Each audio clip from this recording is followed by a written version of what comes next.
మొన్న అకాల వరదలతోని మా ఎల్ఆర్డి కాన్స్టిట్యున్సీ చుట్టుపక్కల కామారెడ్డి మరి మొత్తం తెలంగాణలో ప్రత్యేకంగా మా కామారెడ్డి డిస్ట్రిక్ట్లో ఎల్ఆర్డిలో కనీవిని రీతిలో 100 సంవత్సరాలుగా జరిగిన బీభత్సం జరిగింది.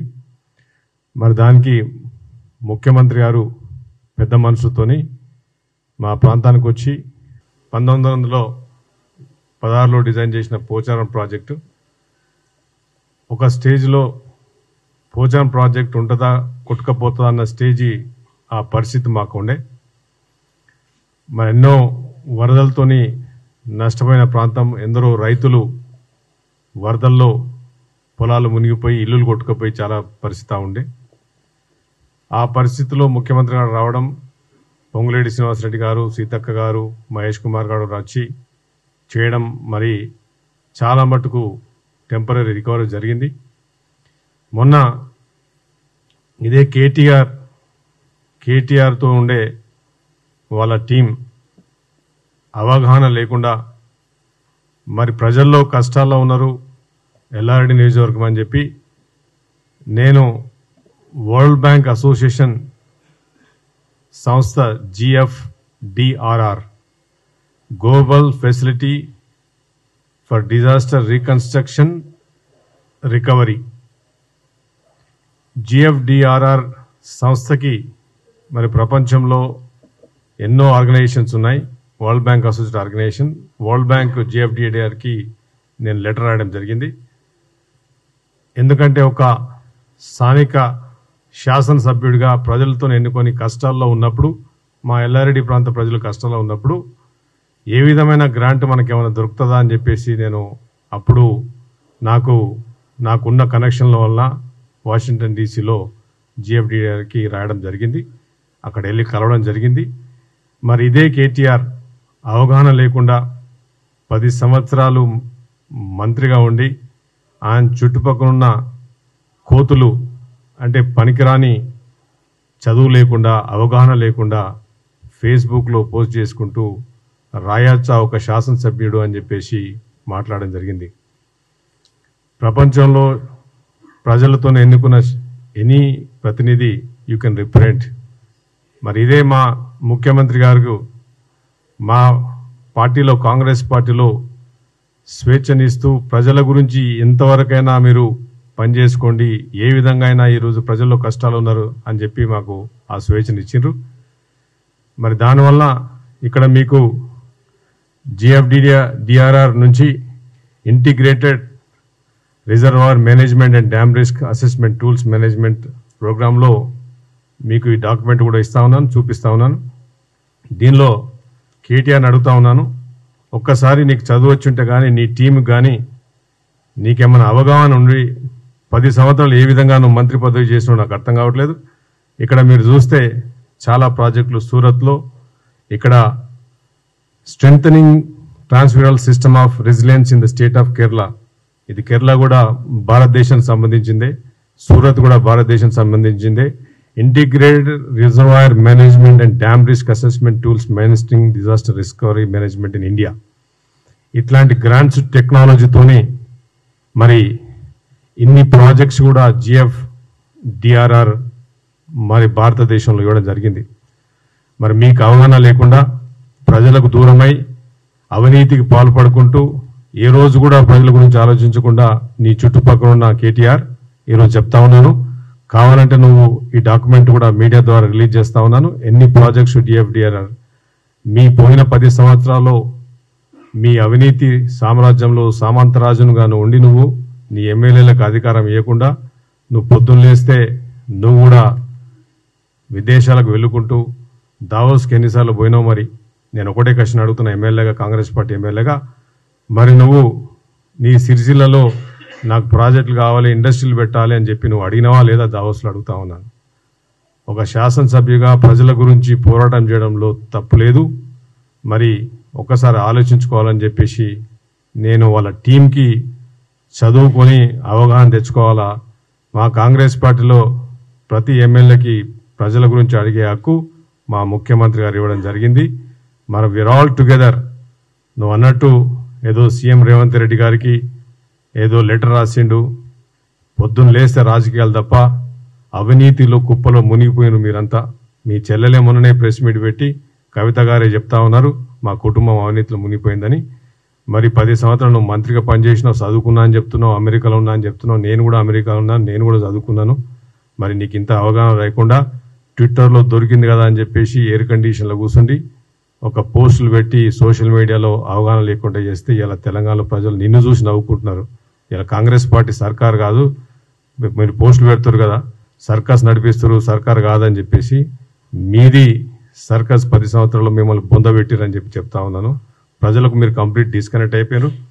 నిన్న హరీష్ రావు గారు నా కాన్స్టిట్యూన్సీ ఎల్లారెడ్డి కాన్స్టిట్యూన్సీకి వచ్చిండు. హరీష్ రావు ఇరిగేషన్ మంత్రిగా పనిచేసిండు. పోచారం చుట్టుపక్కల ఉన్న గ్రామాల్లో 14 గ్రామాల ముంపుకని నేను ఒకటే క్వశ్చన్ అడుగుతున్నా హరీష్ రావు, నువ్వు 5 సంవత్సరాలు నువ్వు ఇరిగేషన్ మినిస్టర్గా పనిచేసినావు, 5 సంవత్సరాలు మీ మామ పనిచేసిండు, నువ్వు నిన్న పోయినావు ఆడికి. నేను అడుగుతున్నాను ఎందుకు విలువద్దును? ఒక ఎమ్మెల్యేగా రిప్రజెంటేటివ్గా ఉన్నాను కదా, నేను వస్తే నీతో పాటు తిరిగేటోని కదా. ఇదే పోచారం ప్రాజెక్టు 100 సంవత్సరాల్లో నిజాం కట్టిన ప్రాజెక్టు 70,000 క్యూసెక్లకు ఆ రోజు డిజైన్ చేస్తే మొన్న ఒకటే రాత్రి 1,86,000 క్యూసెక్లు వచ్చినాయి. సిల్ట్ అంతా నిండిపోయింది. 10% కూడా కాలువలు పోతలేవు. మనకి సిల్ట్ తీయాలని తెలివి లేదా? నువ్వు చాలా పెద్ద మాట్లాడతావు కదా అసెంబ్లీలో. మరి సిల్ట్ది ఒక 30 కోట్లు 40 కోట్లు ఇచ్చుంటే ఇదే పోచారం ప్రాజెక్టు రాత్రి 48 గంటలు బిక్కుమని మేము బతకాల్సిన పరిస్థితి వచ్చింది.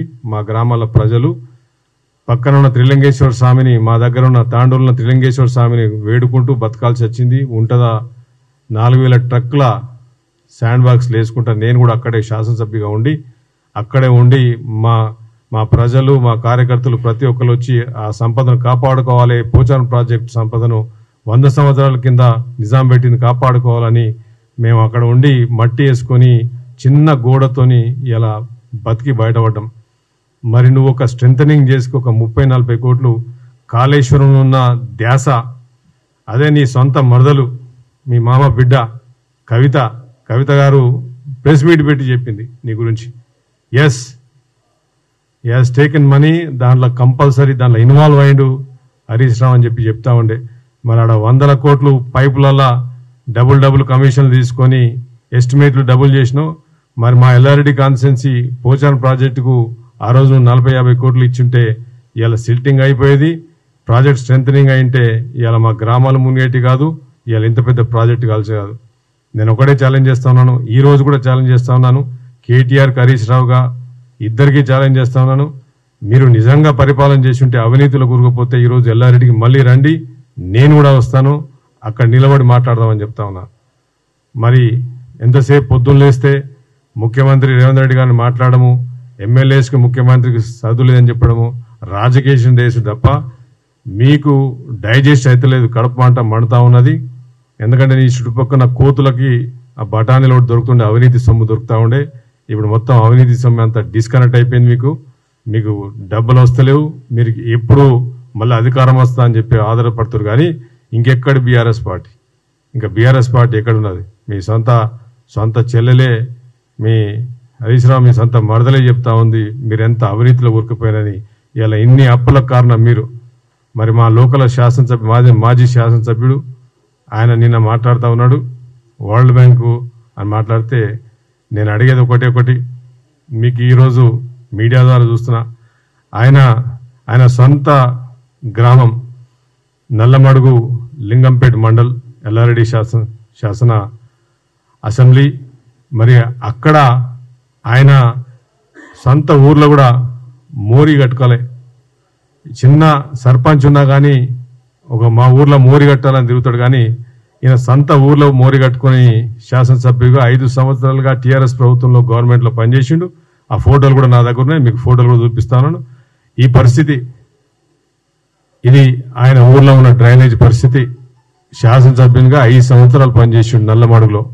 మరి నేను వచ్చిన తర్వాత మొత్తం డ్రైనేజ్ సిస్టమ్ చేసి సుమారు 60 నుంచి 70 లక్షలు ఖర్చు పెట్టి ఆ గ్రామంలో మొత్తం డ్రైనేజ్ వ్యవస్థను నేను కట్టడం జరిగింది.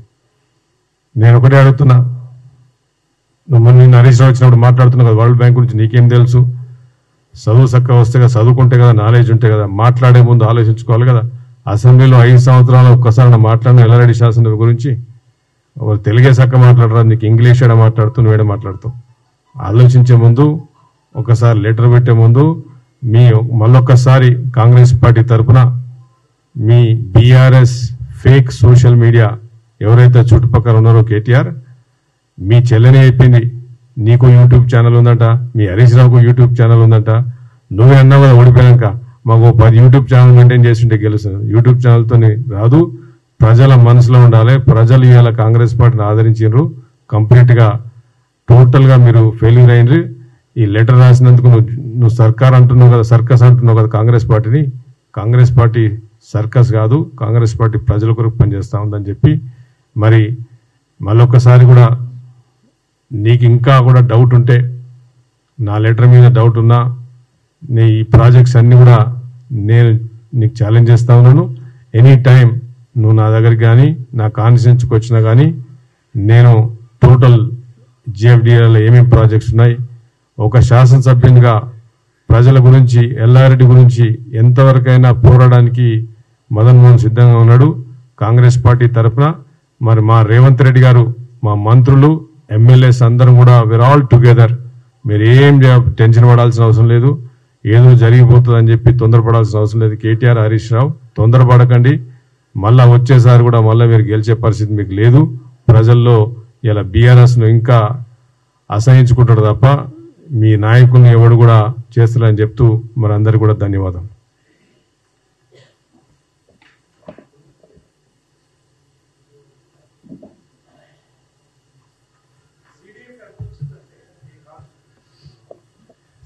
సిడిఎఫ్ మాకు ఎస్డిఎఫ్ 10 కోట్లు వచ్చింది. ఎస్డిఎఫ్ అంటే ఈ వరదలకు సపరేటు ముఖ్యమంత్రి గారు రీఎస్టిమేషన్స్ అన్ని జరుగుతున్నాయి. క్రాప్ డ్యామేజ్, క్రాప్ లాసెస్ జరుగుతూ ఉన్నాయి. ఆల్రెడీ అన్ని సబ్మిట్ అయిపోయినాయి. మరి తొందరలోనే మిగతా కాన్స్టిట్యూన్సీతో పాటు మాకు కూడా ఈ మొన్న ముఖ్యమంత్రి గారు కూడా మా కాన్స్టిట్యూన్సీ రావడం జరిగింది.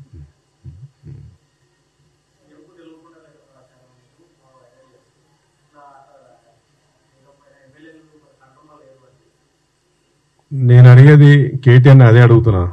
సీఎం వెళ్ళకుండా లెటర్ అనేది జిఎఫ్డిఆర్ అనేది స్వచ్ఛంద ఆర్గనైజేషన్ సంస్థ. మరి నీతో ఉన్న పాటు ఎమ్మెల్యేస్కి ఎవరికి నాలెడ్జ్ లేదు కనుక నువ్వు ఒక్కనివే ఉంటుంటే కనుక నువ్వు ఒక్కనివే పోతుంటావు. మేమంతా చదువుకున్న వాళ్ళము కనుక మా పార్టీలో ఎడ్యుకేటెడ్స్ ఉన్నారు కనుక ప్రజల గురించి చేసుకోవడానికి మా ముఖ్యమంత్రి గారు అక్కడ స్వేచ్ఛ ఇచ్చారు. ప్రజల గురించి మేము అడుగుతున్నది కూడా ప్రజల గురించి. లెటర్ రాసిన గ్రాంట్ గురించి అడగడము, టెక్నికల్ అసిస్టెంట్ అడగడము అనేది హక్కు. అది ఒక ప్రజాస్వామ్యంలో ప్రజల చేత ఎన్నుకోబడ్డ ఎమ్మెల్యేస్గా నీలాగా కుటుంబ పాలన కాకుండా అందుకొరకే 100% మేము రాసినాం. దానికి నీకు డైజెస్ట్ అయితే లేదు, నీకు అవగాహన లేదు. కేటీఆర్ అంతా తప్ప నిధులు ఏమి. ఇప్పుడు కేరళకు వచ్చినాయి ఫండ్స్, సూరత్లో వచ్చినాయి, మీకు ఈ ప్రాజెక్ట్స్ అన్ని ఉన్నాయి మొత్తము. మరి ఫండ్స్ లేక అడగడం కాదు. టెక్నికల్ అసిస్టెంట్ గ్రాంట్ వచ్చేదానికి ఎనీ గ్రాంట్ తీసుకుంటుంది చాలా గవర్నమెంట్స్.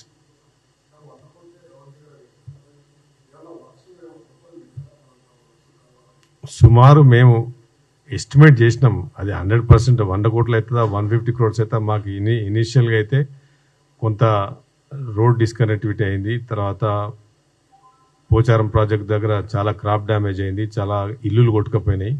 సో రీకన్స్ట్రక్షన్ డ్యామేజెస్ కింద వాళ్ళు ఏమన్నా టెక్నికల్ అసిస్టెన్స్ ఇచ్చి మాకు ఫండ్స్ ఇస్తారని చెప్పాడు.